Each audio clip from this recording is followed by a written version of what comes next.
अस्सलाम वालेकुम दोस्तों, AH मोबाइल एंड रेफ्रिजरेशन में आपको खुशामदीद कहता हूँ। दोस्तों, आज की इस वीडियो में मैं आपको बताऊँगा कि LG V10 मोबाइल जिसका वाईफाई भी ख़राब हो और मेमोरी कार्ड भी ना चलता हो तो उसका आप FRP किस तरह रिमूव करेंगे।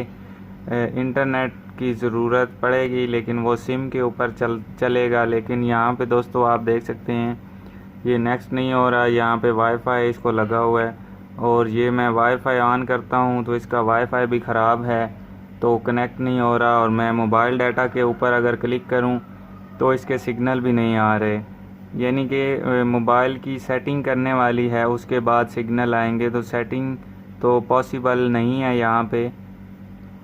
तो ये थोड़ा सा मोबाइल बहुत ही मुश्किल है, लेकिन मैं आपको बताऊंगा कि अगर आपके पास ऐसा ही कोई मोबाइल आ जाए तो आप उसको किस तरह FRP से रिमूव करवा सकते हैं। सबसे पहले तो इसकी एक्सेसिबिलिटी में जाना है, यस। उसके बाद स्विच एक्सेस इसके ऊपर आपने क्लिक करनी है। स्विच एक्सेस के ऊपर क्लिक करके यहाँ पे एक बटन आपको आएगा नज़र ऑफ वाला, आपने इसको ऑन कर देना है। ऑन करके ओके करना है और उसके बाद नीचे आपको ये सेटिंग नज़र आ रही है तो आपने सेटिंग पे क्लिक करना है। उसके बाद आपने फुल एंड पे चले जाना है। एंड पे आपको नज़र आएगा की कम्बो फॉर ओवरव्यू, इसके ऊपर आपने क्लिक करके तो यहाँ पे हमने एक की इसकी सिलेक्ट कर लेनी है कि जो की हम दबाएंगे तो उसके बाद ये हमें कहेगा कि ड्यूल विंडो ऑन करनी है।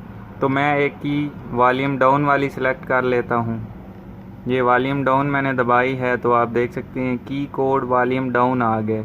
अब इसको यहाँ से ओके कर देना है और बैक चले जाना है।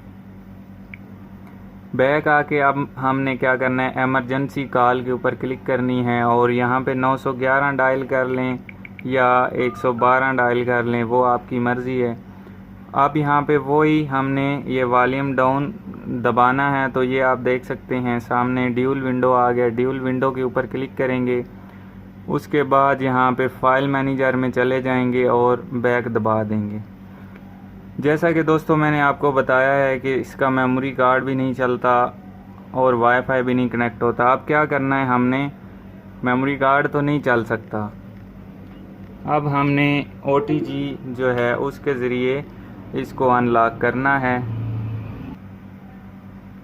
तो दोस्तों OTG किस तरह कनेक्ट करनी है, मेरे पास ये OTG मौजूद है तो इसको मैं यहाँ पे लगा देता हूँ मोबाइल में।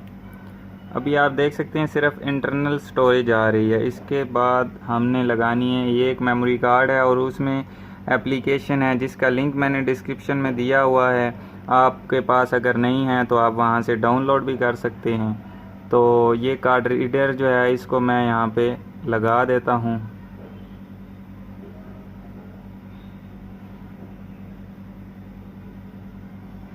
तो अभी दोस्तों आप देख सकते हैं USB स्टोरेज आ गई है।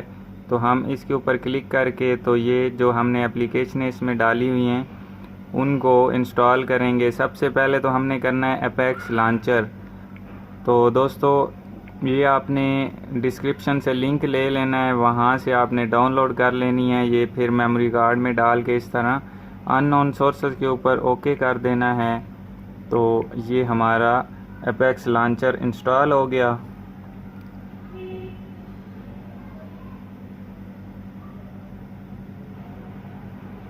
इसको हम कर लेंगे ओपन यहाँ से। तो दोस्तों ओपन करने के बाद ये ओके मांगेगा, हमने ओके कर देना है। और अभी आप देख सकते हैं मुकम्मल हमारा मोबाइल हमारे पास आ गया, लेकिन ऑन नहीं हुआ। यहाँ पे आप देख सकते हैं दो कीज़ नहीं आ रही, होम बटन और रीसेंट की जो है वो नहीं आ रही, सिर्फ बैक की आ रही है। तो अब हमने उन